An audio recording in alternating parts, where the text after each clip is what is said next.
أعوذ بالله من الشيطان الرجيم بسم الله الرحمن الرحيم.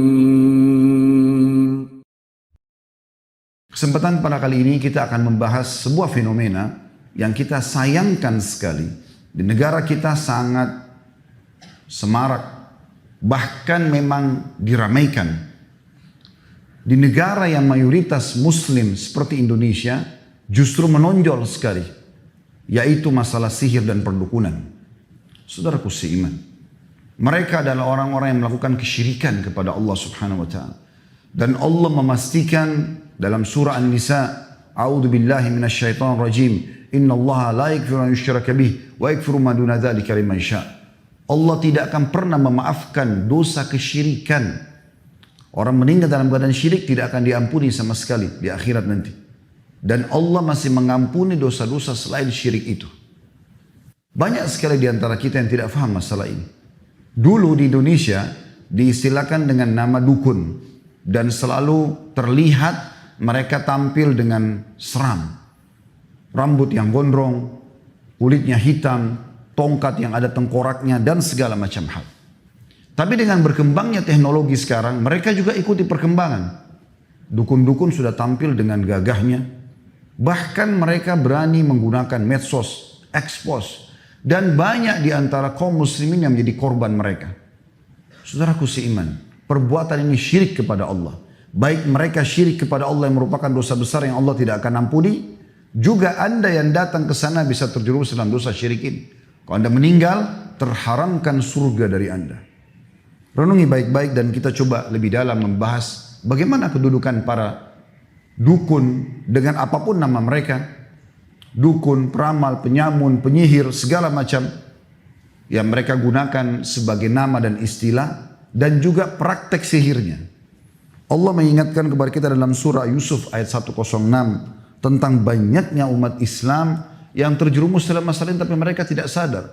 A'udzu billahi minasyaitonir rajim. Wa ma yu'minu aktsaruhum billahi illa wa hum musyrikun. Sebagian besar manusia tidak beriman kepada Allah melainkan dalam keadaan mempersekutukannya dengan sesembahan-sesembahan selain Allah. Ibnu Abbas menafsirkan ayat ini mengatakan, kalau ditanya kepada mereka siapa yang menciptakan langit, siapa yang menciptakan bumi, siapa yang menciptakan gunung-gunung, mereka akan jawab Allah. Artinya mereka kaum muslimin. Tetapi dengan semua keyakinan mereka itu, mereka masih mempersekutukan Allah dengan menyembah selainnya. Fenomena mereka, saudaraku seiman, disebutkan oleh Allah Subhanahu wa taala banyak sekali dalam ayat Al-Quran. Cuma sayang sedikit yang mendalaminya. Dan saya juga sayangkan kalau di khutbah Jumat tidak disampaikan oleh para dai kita. Sementara banyak sekali orang yang terjerumus dengan kesesatan ini. Bahkan sudah menjadikan dukun-dukun ini sebagai tempat mereka mengadu nasib mereka dibandingkan Allah Subhanahu wa taala. Untuk bahagia rumah tangga, pergi ke dukun.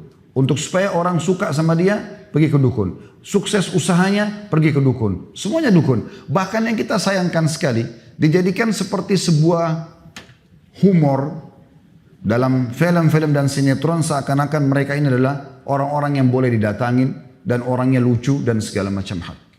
Perhatikan apa yang Allah katakan tentang mereka dalam surah Asy-Syu'ara ayat 221 dan 223 sampai 223. A'udzu billahi minasyaitonir rajim. Hal unabbi'ukum ala man tanazzalu syayatin. Tanazzalu ala kulli affakin athim. Yulquna as-sam'a wa aktsaruhum kadzibun. Apakah kata Allah SWT, akan aku beritakan kepada kalian kepada siapa syaitan-syaitan itu turun. Kepada siapa syaitan-syaitan itu selalu berteman, nongkrong. Dan syaitan kita sudah tahu. Golongan dari jin yang Allah mengatakan aduwwum mubin, musuh nyata buat kalian. Dipimpin oleh iblis. Allah berikan gambaran kepada kita. Mereka turun kepada setiap pendusta, tiap-tiap pendusta. Lagi yang banyak berbuat kejahatan, yaitu para dukun dan tukang sihir. Syaitan-syaitan tersebut menyampaikan berita kepada mereka dengan mencuri berita dari langit. Lalu menyampaikan kepada para dukun dan tukang sihir. Dan kebanyakan mereka adalah pendusta. Ini ditilawakan oleh orang beriman sampai hari kiamat dalam surah Asy-Syu'ara ayat 221 sampai 223. Imam Qatadah rahimahullah, salah satu tokoh yang masyhur dari kalangan tabi'in, Qatadah bin Da'amah namanya, rahimahullah, beliau wafat tahun 110 Hijriah, menafsirkan ayat ini mengatakan bahwa para pendusta lagi banyak berbuat jahat dan buruk adalah para dukun dan tukang sihir. Begitu juga beliau mengatakan, dan mereka itu adalah teman-teman dekat para syaitan dan mendapat berita yang dicuri dari langit oleh syaitan-syaitan tersebut. Bahkan sahabat mulia Abdullah bin Mas'ud radhiyallahu anhu pada saat menafsirkan firman Allah Subhanahu wa taala dalam surah Al-An'am ayat 112, A'udzu billahi minasyaitonir rajim. Wa kadzalika ja'alna likulli nabiyyin 'aduwwan syayatinal insi wal jin yuhi ba'dhuhum ila ba'din dzukhrufal qawli gurura. Dan demikianlah kami jadikan bagi tiap-tiap nabi itu musuh, yaitu syaitan-syaitan dari kalangan manusia dan syaitan-syaitan dari kalangan jin. Sebagian mereka membisikkan kepada sebagian yang lain perkataan-perkataan yang indah dan menipu manusia. Abdullah bin Mas'ud berkata radhiyallahu anhu, yang dimaksud dengan syaitan-syaitan manusia adalah para dukun dan tukang sihir. Dalam sebuah athar diriwayatkan dari Jabir bin Abdullah radhiyallahu anhuma, beliau mengatakan bahkan dukun-dukun ini disebutkan sebagai tagut yang banyak disebutkan dalam Al-Quran. Mereka adalah para dukun dan mereka adalah syaitan-syaitan manusia yang syaitan-syaitan jin bekerja sama dengan mereka. Allah Subhanahu wa taala menyuruh kita untuk kufur kepada tagut ini. Tidak boleh ikut sama mereka. Dan kalau kita ikut maka kita akan bersama dengan mereka kepada kekafiran. Allah sebutkan dalam surah An-Nahl ayat 36. A'udzu billahi minasyaitonir rajim. Wa laqad ba'atsna fi kulli ummatin rasulan an i'budullaha wajtanibut tagut. Dan sungguhnya kami, kata Allah, telah mengutus setiap rasul atau setiap rasul yang kami utus, maka selalu mereka menyampaikan sembahlah Allah dan jauhi tagut. Sementara tadi sudah dijelaskan tagut adalah para dukun dan penyihir ini. Juga dalam firman Allah yang lain dalam surah Al-Baqarah ayat 256, A'udzu billahi minasyaitonir rajim. Faman yakfur bit-taghuti wa yu'min billahi faqad istamsaka bil 'urwatil wuthqa lam fisama laha wallahu samii'un 'alim. Barang siapa yang ingkar kepada tagut, justru membenci mereka, menjauhi mereka, memerangi mereka dan beriman kepada Allah, hanya minta kepada Allah Subhanahu wa taala. Ingin bahagia rumah tangga, jangan lintas alam, di alam kita saja manusia. Kalau orang pergi ke dukun, lintas alam, bawa foto pasangan, minta supaya dukun tersebut memantrai, lalu menggunakan jasa jin atau syaitan untuk menyihir lawan jenis supaya menyukainya. Ini lintas alam. Sederhana cara manusia. Saya bermuamalah dengan baik dengan istri, tatapan mata yang syahdu, ucapan yang santun, zaman ramah yang, tangan yang ramah, kemudian saya royal dan loyal dengan dia, dia jatuh cinta, selesai. Itu alam manusia. Saya mau usaha saya maju, tidak perlu saya pergi ke dukun untuk minta kris, minta kuningan, minta koin yang tidak masuk akal. Dengan syarat-syarat lebih tidak masuk akal lagi. Sembeli ayam hitam, darahnya diminum, darahnya diteteskan di titik tertentu, ditanamkan sebuah benda di tanah. Dari mana semua ini? Ini alam syaitan. Dan haram hukumnya melakukan semua ini. Kenapa kita enggak sederhanakan? Alam manusia sederhana. Modal halal, sistem halal, produk halal, selebihnya tawakal kepada Allah. Demi Allah untung. Kenapa harus menggunakan alam-alam seperti ini? Kenapa kalau benci sama orang karena perbuatannya, kenapa kita enggak dakwahi? Kenapa kita enggak berdoa kepada Allah kalaupun kita merasa terzalimi? Berdoa agar Allah SWT menangkan kita dari dia. Selesai. Doa senjata setiap orang beriman. Doa bisa menembus hati-hati manusia. Bisa menembus benteng-benteng musuh. Kenapa harus datang ke dukun, kemudian dibuatlah boneka mainan, ditusuk-tusuk, sehingga orang tersebut sakit. Dan itu terus terjadi. Dan subhanallah, tanpa mereka sadari, mereka beriman dan bermuamalah dengan para tagut yang Allah perintahkan kita untuk supaya kufur kepada mereka. Kenapa harus lintas alam, saudaraku seiman? Apalagi Anda yang sudah berpendidikan. Yang kita herankan orang-orang yang sudah tinggi pendidikannya justru juga masih percaya dengan seperti ini. Dan subhanallah, orang yang sudah pernah ke dukun, teman-teman sekalian, dia akan terus ketagihan. Karena kalau dia ke dukun tanpa dia sadari, yang pertama disihir dia justru. Karena si dukun-dukun ini mau supaya mereka ini terikat menjadi pasien rutinnya. Ini akan ada umurnya, sekian lama kamu harus bayar.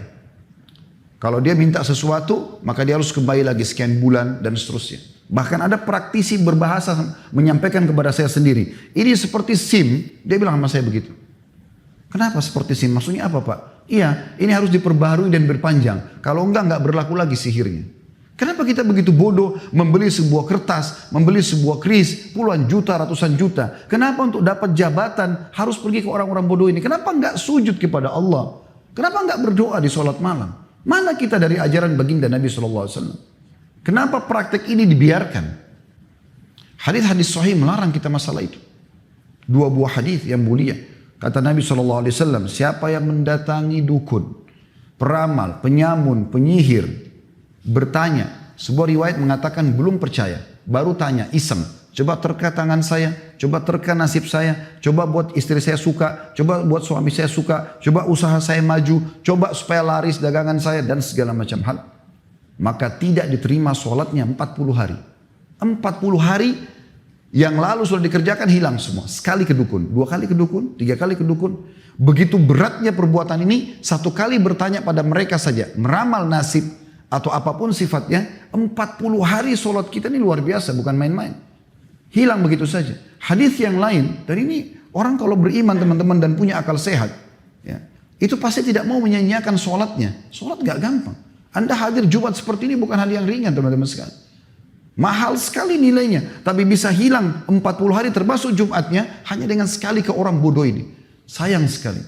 Setelah mereka banyak dihukum di tengah-tengah masyarakat kita, sampai dibakar hidup-hidup karena banyak masyarakat sudah tahu keburukan mereka. Kemudian mereka ganti nama tidak tanggung-tanggung. Orang pintar. Orang pintar dari mana ini? Ini orang bodoh, bukan orang pintar. Orang yang minta kepada jin. Teman-teman coba renungi baik-baik. Kenapa Allah tidak mengutus Rasul satupun dari para jin? Kenapa tidak ada dari jin? Gak ada. 124 ribu nabi, diantaranya 313 Rasul, semua dari manusia. Karena manusia itu fi ahsani takwim. Kita ini yang terbaik. Jin itu cuma ikut sama kita sebenarnya. Bagaimana Anda yang sudah kuliah, kemudian belajar dengan anak SD? Masuk akal gak sih? Gak masuk akal. Makanya jin-jin itu suruh hal-hal yang tidak masuk akal. Makan kotorannya sendiri. Merusak segala macam hal yang tidak masuk akal. Minum darah, taruh ini, taruh itu dan segala macam hal. Dalam majelis Syekh Utsaimin rahimahullah, seorang ulama di Saudi, ada satu orang datang dengan temannya. Temannya ini kebetulan punya ilmu kebal, diberikan sebuah jimat oleh seorang dukun. Kemudian temannya ini yang mukmin ini mengatakan, Syekh, ini teman saya punya ilmu kebal. Kata syekhnya, sebentar, kita berhentikan dulu majelis. Apa benar kau punya ilmu kebal? Dia mengatakan, iya Syekh.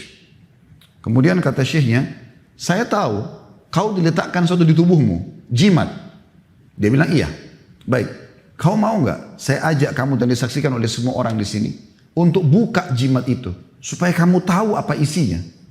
Dia bilang, tapi saya punya syarat, tidak boleh dibuka.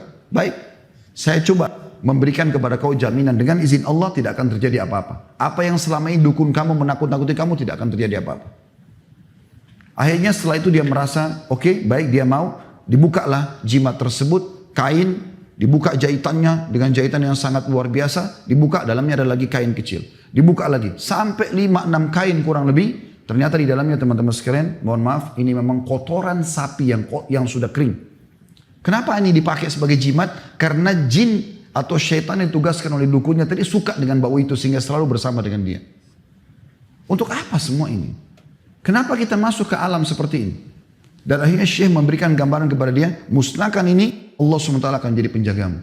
Teman-teman, kalau Allah tidak jaga kita, gak usah kita lintas alam seperti itu. Kalau tidak jaga kita, kira-kira kita masih bisa sampai ke sini tadi. Teman-teman yang naik motor, apakah masih bisa aman dengan batu yang terlempar? Kita bisa saya kena setiap saat. Bisa saya tabrakan, bisa saja segala macam terjadi, tapi Allah menjaga kita. Allah kirim malaikat yang menjaga kita. Kenapa harus jin? Dan mereka ini kufur kepada Allah Subhanahu Wa Taala. Mereka masih di bawah manusia, bukan di atas kita. Manusia paling sempurna ciptaan Allah Subhanahu Wa Taala. Berhenti masalah ini teman-teman sekalian. Jangan dianggap ini fenomena yang biasa. Karena ini kufur kepada Allah Subhanahu Wa Taala. Allah mengatakan tadi dalam Al-Baqarah ayat 256. Barang siapa yang ingkar kepada tagut dan beriman kepada Allah. Siapa yang ingkar kepada para dukun dan penyihir tersebut. Lalu beriman kepada Allah. Hanya minta kepada Allah. Sesungguhnya dia telah berpegang pada buhul tali yang amat kuat. Dia akan bahagia di dunia, hidupnya tidak akan ada sesuatu yang samar. Di alam manusia tidak ada yang samar, jelas kok. Transaksi kita jelas, semuanya jelas. Akad nikah kita jelas, hubungan biologis jelas, semua jelas kok. Maka dia telah berpegang pada buhul yang sangat kuat dan tidak akan pernah putus, dan Allah Maha mendengar lagi Maha mengetahui. Bayangkan bagaimana buruknya profil para dukun, penyihir, penyamun dan seterusnya ini teman-teman sekalian. Yang kita sayangkan subhanallah di zaman kita sekarang bahkan mereka berani masuk di medsos mengadakan pelatihan-pelatihan ilmu santet, merusak hubungan suami istri, merusak rumah tangga orang, menyakiti orang lain, merusak pekerjaan orang lain. Ini semua teman-teman sekalian hal yang haram. Ayat yang paling jelas tentang masalah kekufuran mereka adalah Al-Baqarah 102. Bunyinya a'udzubillahi minasyaitonir rajim. Wattaba'u ma tatlu asyayatin 'ala mulki Sulaiman wa ma kafara Sulaiman walakinna syayatin kafaru yu'allimuna an-nasa as-sihra wa ma unzila 'alal malakaini bi Babil Harut wa Marut. وما يعلمان من أحد حتى يقول إنما نحن فتنة فلا تكفر فيتعلمون منهما ما يفرقون به بين المرء وزوجه وما هم بضارين به من أحد إلا بإذن الله ويتعلمون ما يضرهم ولا ينفعهم ولقد علموا لمن اشتراه ما له في الآخرة من خلاق ولبئس ما شروا به أنفسهم لو كانوا يعلمون.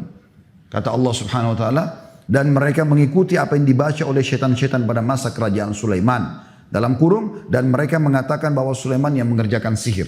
Syaitan menyebarkan fitnah itu. Sulaiman tidak mengerjakan sihir, kata Allah. Ya. Hanya syaitan-syaitan itulah yang kafir, kata Allah. Allah memastikan mereka kafir karena mengerjakan sihir tersebut. Mereka mengajarkan sihir kepada manusia dan apa yang diturunkan kepada dua malaikat di negeri Babil, yaitu Harut dan Marut. Sedang keduanya tidak mengajarkan suatu kepada seorang pun sebelum mengatakan sesungguhnya kami hanya cobaan bagimu. Maka janganlah kamu kafir. Maka mereka mempelajari dari kedua malaikat tersebut apa yang dengan sihir itu mereka dapat menceraikan antara suami istri. Dan mereka, para ahli sihir itu tidak memberikan mudarat dengan sihirnya kepada seorang pun kecuali dengan izin Allah. Dan mereka mempelajari sesuatu yang memberi mudarat kepada diri mereka sendiri dan tidak memberi manfaat. Padahal sungguhnya mereka telah meyakini bahwa barang siapa yang menukarkan kitab Allah Al-Quran dengan sihir itu tidak adalah baginya keuntungan di akhirat, dan amat jahatlah perbuatan mereka karena menjual diri mereka sendiri dengan sihir karena kalau mereka mengetahuinya. Ayat ini teman-teman dipastikan oleh para ulama jelas tentang kekufuran para penyihir. Disebutkan dalam kitab Zadul Masir jilid 1 halaman 122. Karena banyak hal, diantaranya mereka mengaku-ngaku mendengarkan hal yang gaib atau mengetahui hal yang gaib. Ini dusta besar. Karena Allah SWT mengatakan dalam surah An-Naml ayat 65, A'udzubillahi minasyaitonirrajim, Qul la ya'lamu man fis samawati wal ardil ghaiba illallah wa ma yash'uruna ayyana yub'atsun. Katakanlah tidak ada seorang pun di langit dan di bumi yang mengetahui perkara yang gaib kecuali Allah, dan mereka tidak mengetahui bila mana mereka akan dibangkitkan. Nabi Muhammad SAW, apakah anda imani dia sebagai? Kalau tidak, percuma anda hadir di sini. Beliau adalah manusia mulia, pemimpin anak Adam sallallahu alaihi wasallam. Beliau sendiri menyatakan tidak tahu yang gaib. Kalau datang beberapa orang sahabat bertanya agama, beliau tidak tahu, beliau diam. Tunggu wahyu datang, baru beliau sampaikan. Sampai pernah ada seorang munafik hadir bersama Nabi SAW dalam satu perjalanan peperangan. Kemudian Nabi SAW kehilangan untanya. Setelah itu pemilik kemah, kebetulan Nabi SAW berada di sebuah kemah, ada seorang Ansar hadir di kemah itu. Dia memiliki kemah di sebelah kemah Nabi SAW. Di kemah itu ada orang munafik. Maka orang munafik itu di kemahnya sebelah ini mengatakan, waktu Nabi SAW bilang, untaku hilang, tolong carilah. Dia menyebarkan isu, dia mengatakan, ini kayak mengaku sebagai Nabi. Masa untanya aja hilang dia nggak tahu? Memang munafik selalu begitu. Memanaskan suasana supaya orang ragu dengan risalah dan wahyu ini. Maka yang terjadi teman-teman sekalian, Nabi SAW bilang di kemahnya, turun wahyu menyampaikan kepada beliau. Kata Nabi SAW dengan santun, walaupun orang yang sudah jahat sebenarnya. Kata Nabi SAW, kenapa ada di antara kalian yang mengatakan, ini kayak mengaku Nabi, untanya aja hilang dia nggak tahu. Ketahuilah kata Nabi SAW, saya hanya manusia biasa seperti kalian. Saya tidak tahu yang gaib. Tapi sekarang wahyu telah turun kepada aku menyampaikan, kalau untaku ada di lembah itu, disebutkan lembah tertentu, talinya kekangnya tersangkut di salah satu dahan pohon, ambillah. Maka sahabat yang beriman pergi ke lembah tersebut mendapatkan unta tersebut. Kemudian pemilik kemah yang tadi ada orang munafik ini keluar dari kemah Nabi SAW ke kemahnya. Lalu dia mengatakan, tadi Ada penyampaian Nabi SAW yang sedikit unik bagi kita. Beliau mengatakan, kenapa ada di antara kalian yang mengatakan, inikah yang mengaku Rasulullah, lalu tidak tahu kalau untanya hilang di mana? Lalu Nabi SAW mengatakan, ketahuilah aku manusia biasa, aku tidak tahu yang gaib. Tapi sekarang telah turun wahyu menyampaikan, unta aku dari lembah fulan, tali kakangannya terikat di satu dahan, maka ambillah. Maka kami pun pergi, kami temukan unta tersebut. Lalu orang-orang itu mengatakan, apa kau tahu siapa yang Nabi SAW target maksudkan tadi? Dia mengatakan tidak. Kata mereka, ini orangnya, munafik yang tadi bicara. Maka pemilik kemah itu mengebukin si munafik tadi. Tapi saksi bahasan kita bagaimana Nabi SAW sendiri mengatakan, saya tidak tahu yang gaib. Sering kali terjadi dalam riwayat, beliau menyampaikan kalau tidak tahu gaib. Bahkan dalam Al-Quran Allah mengatakan, walau kuntu alamul ghaib walastakthartu minal khairi wa ma massani as-su'. Allah menyuruh Nabi Muhammad SAW mengatakan, kalau seandainya aku tahu hal yang gaib, maka aku tidak akan pernah ditimpa sesuatu yang buruk. Pasti aku akan dapat banyak kebaikan-kebaikan. Itu Nabi Muhammad SAW. Bagaimana dengan orang-orang seperti ini teman-teman sekalian? Ini betul-betul harus diperangi, bukan dibiarkan. Bahkan kalau hukum Islam berlaku teman-teman sekalian luar biasa. Kata Nabi SAW, haddus sahir darbatun bis-saif. Hukumannya penyihir, penggal lehernya. Di Saudi sampai hari ini, kalau kepergok seorang dukun lagi praktek, nggak pakai negosiasi lagi udah. Nggak dipercaya lisannya, karena Allah katakan mereka pendusta. Bahkan saya berapa kali lihat cuplikan dukun-dukun ditangkap oleh pemerintahan Saudi, ditangkap resmi, dan mereka punya hayy amil ma'ruf nahi mungkar, ada kementerian khusus mengurus masalah itu untuk menegakkan kebenaran dan melarang kemungkaran. Mereka kalau tangkap sampai dukunnya bersumpah, demi Allah saya tidak ngerti, demi Rasulullah pun sudah salah, sumpah begitu. Dan mereka salah. Mereka mengaku tidak dipercaya. Tangkap berapa hari diproses langsung eksekusi, penggal. Itu sabda Nabi SAW, karena kerusakannya terlalu banyak. Banyak rumah tangga orang rusak gara-gara penyihirin. Banyak orang sakit gara-gara penyihirin. Banyak usaha orang bangkrut gara-gara penyihirin. Terlalu banyak kerusakannya. Terlalu banyak kerusakannya. Dan makin mereka kufur kepada Allah, maka makin didukung oleh iblis. La'natullahi alaih. Kalau dia menyatakan saya kufur kepada Allah dan dia menghinakan ayat Al-Quran. Biasanya ayat Al-Quran sengaja dituangkan dengan darah haid, dikencingin dan segala macam. Dan yang kita uniknya di Indonesia teman-teman, saya temukan sendiri. Mereka bergelar-gelar sebagai pemimpin-pemimpin umat Islam.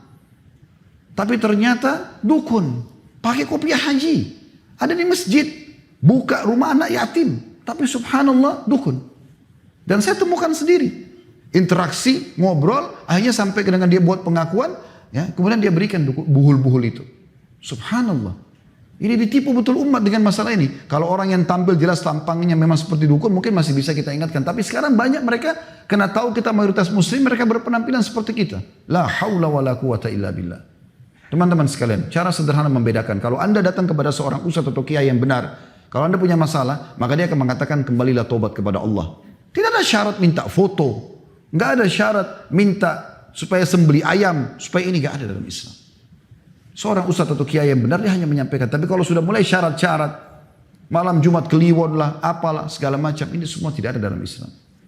Bahkan teman-teman sekalian, banyak di antara kita tidak sadar mereka belajar ilmu kebal dengan menganggap itu adalah supaya bisa kebal. Dari mana ini? Tidak pernah satu kali pun Nabi SAW memberikan sebuah kain ditulis-tulisi bahasa Arab misalnya, lalu dipakai pada sahabat supaya kau kebal. Nanti kalau dipenggal sama orang kafir Quraisy, kau tidak mati. Enggak ada. Nabi SAW mengatakan, kalau sudah siap pasukan mau perang, humu ila jannati rabbikum. Berdiri, kejar surga Tuhan kalian. Disuruh mati, bukan disuruh kebal.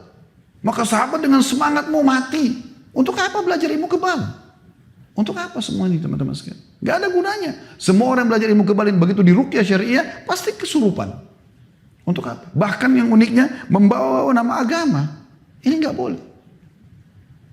Ini tidak diterima sholatnya 40 hari. Hadis yang kedua teman-teman lebih tegas lagi. Kata Nabi SAW, barang siapa yang mendatangi dukun, peramal, penyamun, penyihir, bertanya dan percaya, maka dia telah kufur kepada apa yang diturunkan kepada Muhammad SAW. Kafir, harus syahadat lagi orang itu. Rusak Islamnya. Untuk apa? Gitu kan? Tapi kan Ustaz, kadang-kadang kami kalau datang ke sana, dia tahu keadaan kami. Jangan ditipu teman-teman sekalian. Anda punya korin, pendamping dari syaitan. Dia di tempat prakteknya taruh banyak syaitan-syaitan itu.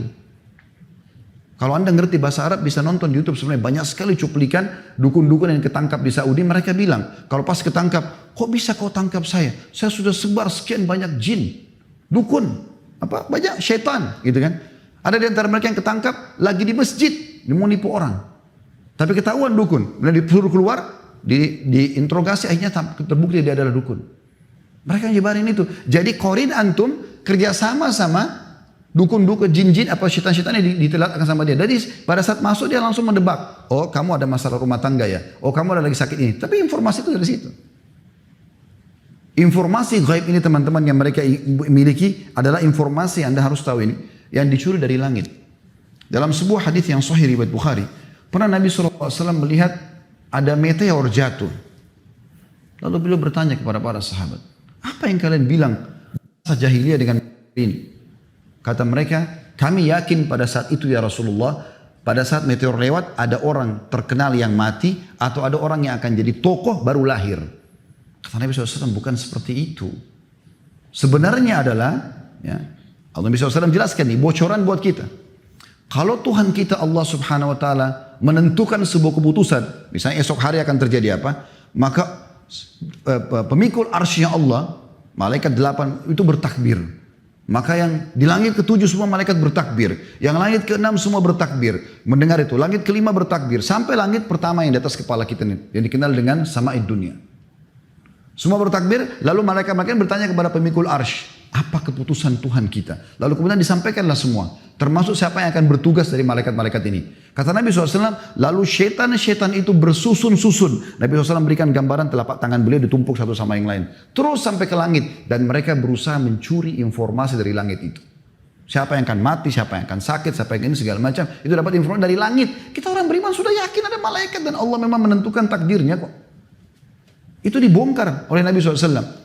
Maka para malaikat menunggu mereka dengan panah-panah api, bintang-bintang. Jadi meteor itu adalah serpian bintang yang digunakan malaikat untuk memanah setan-setan tersebut. Maka banyak di antara mereka yang mati terbakar, sebagian mereka lolos. Lalu mereka membisikkan kepada teman-teman mereka daripada dukun dan peramal apa yang akan terjadi, dan ketahuilah mereka ikutkan semua itu dengan 100 kedustaan. Jadi dukun sebenarnya kalau faham hadis ini pun sadar dia sedang ditipu oleh jinnya itu.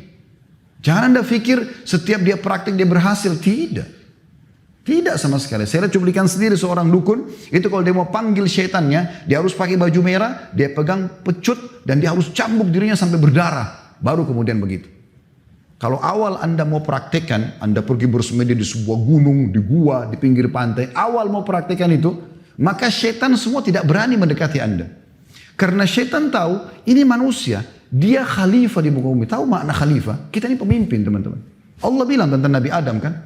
Inni ja'ilun fil ardi khalifah. Saya ciptakan pemimpin di muka bumi. Kita pemimpin. Begitu manusia diturunkan di muka bumi ini gak ada lagi. Tahu kenapa iblis tidak mau sujud kepada Adam? Karena dia dulu mau mengkandidatkan diri sebagai pemimpin di bumi. Tapi begitu Allah ciptakan Adam dan dia sempat naik ke langit. Dan dia bersama malaikat melihat itu. Dia tahu gak ada lagi peluang buat dia. Maka dia tidak mau sujud kepada Adam. Dan dia berjanji akan membenci Adam alaihissalam, semua keturunannya akan disesatkan. Dengan janji dia tentunya. Maka teman-teman sekalian, dipanahlah mereka-mereka ini dan mereka kembali menyampaikan informasi dusta kepada para dukun-dukun tersebut. Informasi langit semua itu. Kita sebenarnya tidak perlu semua ini. Kenapa harus melakukan perbuatan seperti ini? Dan itu disebutkan dalam hadis Bukhari tentang masalah tersebut. Tentu cukup panjang bahasa ini teman-teman sekalian, tapi saya ingin ringkaskan dengan poin yang tidak kalah pentingnya adalah, lalu bagaimana kita menyelamatkan diri daripada dukun dan penyihir ini. Yang pertama, kenali mereka. Ya. Cara mengenali dukun dan praktek sihirnya, yang pertama itu umumnya ya tempat mereka itu biasanya gelap, remang-remang. Ya. Dan ini memang tujuannya. Pada saat antum masuk ke situ harus dalam kondisi takut. Kalau nggak takut nggak bisa. Orang pada saat mau hipnotis orang lain itu dibuat dulu ini percaya nggak atau takut nggak, baru ditepuk baru bisa terpengaruh. Kalau orang itu tidak takut dia nggak bisa. Jinnya pun bisikin kepada orang-orang itu ini nggak bisa dihipnotis. Kadang-kadang mungkin Anda lihat di acara panggung disuruh turun itu. Kenapa? Karena ini orang nggak bisa dihipnotis. Orang-orang yang lemah yang bisa dihipnotis gitu. Maka mereka biasa begitu. Kalau sekarang memang sudah sedikit maju, mereka sudah tampil dengan penampilan yang lebih rapi dan segala macam, tapi tetap ada syarat-syarat yang lain. Ada yang lain, mereka suka memberikan syarat. Itu syarat harus ada. Minta bayaran yang mahal. Tidak ada insya Allah kalau da'i yang ikhlas kepada Allah SWT, Anda konsultasi, Anda bertanya, lalu minta bayar 50 juta, terus kasih benda-benda, minta benda bekas lah, baik itu pakaian dalam, baik itu foto dan segala macam. Ini gak ada semua. Ini mudah dikenali kok mereka itu. Dan subhanallah umumnya mereka ini selalu sembunyi-sembunyi. Berapa kali tempat-tempat praktik dukun kami sempat temukan, itu tersembunyi di pojok. Ya, mereka kalau di tengah-tengah masyarakat berbeda penampilannya, itu begitu luar biasa. Dan ini tidak boleh kita datang kepada mereka teman-teman. Jangan terpengaruh dengan kopiah hajinya. Jangan terpengaruh dengan surbannya. Jangan terpengaruh dengan kopiah hitamnya, gak ada. Selama mereka pakai seperti ini jangan dipercaya. Termasuk mereka selalu memberikan akhirnya buhul yang akan diberikan kepada Anda dibawa pulang, ada juga yang ditanam di situ, lalu kemudian ada bayaran dan selalu ada kontrak yang harus diperpanjang. Jadi jangan dipercaya semua ini. Kembali kepada tauhid kepada Allah Subhanahu wa taala, para sahabat Nabi ridwanullahi alaihim, kalau sendal mereka putus, mereka angkat tangan ke langit mengatakan, ya Allah, sendal saya putus gantikanlah. Sendal minta dari Allah karena manjanya sama Allah. Itu tauhid. Tidak perlu minta kepada mereka-mereka ini. Sesat mereka teman-teman dan akan menyesatkan semua orang yang ikuti mereka.